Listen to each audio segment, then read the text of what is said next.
এবার পিএসএলটা কেন যেন বাংলাদেশী যারা সমর্থক রয়েছে তাদের জন্য একটু হলেও কিন্তু অন্যরকম উন্মাদনার সৃষ্টি করেছে। কারণ পিএসএল এর প্লে অফের যে এলিমিনেটর ম্যাচটা রয়েছে সেই এলিমিনেটর ম্যাচে কিন্তু বাংলাদেশের ৩ জন ক্রিকেটারকে আমরা একসাথে দেখতে যাচ্ছি এবং তারা হচ্ছেন সাকিব আল হাসান, মেহেদী হাসান মিরাজ এবং রিশাদ হোসেন।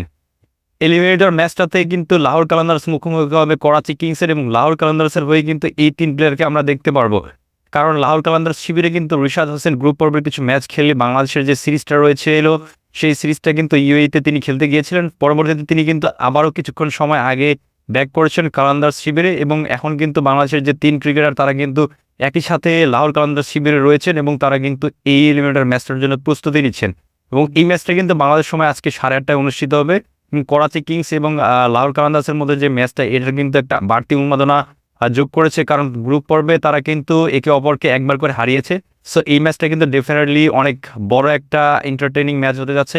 কারণ সেকেন্ড যে ম্যাচটা হয়েছিল গ্রুপ পর্বের সেই ম্যাচটাতে কিন্তু করাচি কিংস যখন লাহোর কালান্দার্সকে হারিয়েছিল তখন কিন্তু লাহোর কালান্দার্সের যে ক্যাপ্টেন ছিলেন শাহিন শাহ আফ্রিদি তিনি কিন্তু বলেছিলেন যে এলিমিনেটর ম্যাচে তাদের সাথে আমাদের দেখা হবে। সো আমার মনে হয় যে আসলে লাহোর কালান্দার্স শিবিরের যারা প্লেয়ার রয়েছে তারা কিন্তু মুখিয়ে আছে করাচি কিংসকে হারানোর জন্য। এখন দেখার পালা বাংলাদেশি যারা প্লেয়ার রয়েছে তারা আসলে কয়জন এই ম্যাচটাতে চান্স পায় এবং তারা কিভাবে পারফরমেন্স করে। সাকিব আল হাসান লাহোর কালান্দার্স শিবিরে যোগ দেওয়ার পরে কিন্তু তারা পিশোর জালমিকে হারালো এবং পিশোর জালমিকে হারানোর ফলে তারা কিন্তু সুপার 4টা নিশ্চিত করলো। তবে এই ম্যাচের পরে কিন্তু তাদের যে মালিক তিনি কিন্তু বলেছেন সাকিব আল হাসান এই দলে যোগ দেওয়ার পরে দলের প্লেয়ারদের মধ্যে একটা বাড়তি আত্মবিশ্বাস যোগ হয়েছে এবং দলের যে ভারসাম্য সেটা কিন্তু অনেক বেশি বৃদ্ধি পেয়েছে। তো এর পাশাপাশি মেহেদী হাসান যখন যোগ দিলেন এই দলটাতে তখন কিন্তু অলরাউন্ডারদের যে একটা ভূমিকা সেটা কিন্তু আরও বেশি কিন্তু সান্নিধ্য হবে আমার কাছে মনে হয়। কারণ সাকিব আল হাসান পাশাপাশি মেহেদী হাসান মিরাজ এবং হচ্ছেন রিশাদ হোসেন ৩ জন অলরাউন্ডার যখন একটা টিমের হয়ে একই সাথে খেলবেন তখন কিন্তু ডেফিনেটলি অলরাউন্ডার যে একটা ক্যাপাবিলিটি রয়েছে ব্যাটিং, বোলিং, ফিল্ডিং ৩টা ডিপার্টমেন্টে তখন কিন্তু একটা টিম অনেকটা বেনিফিটেড হবে।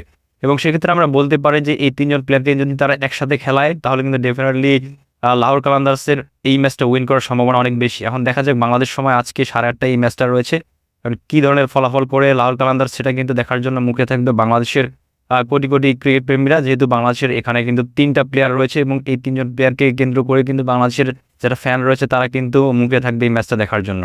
Thanks for watching.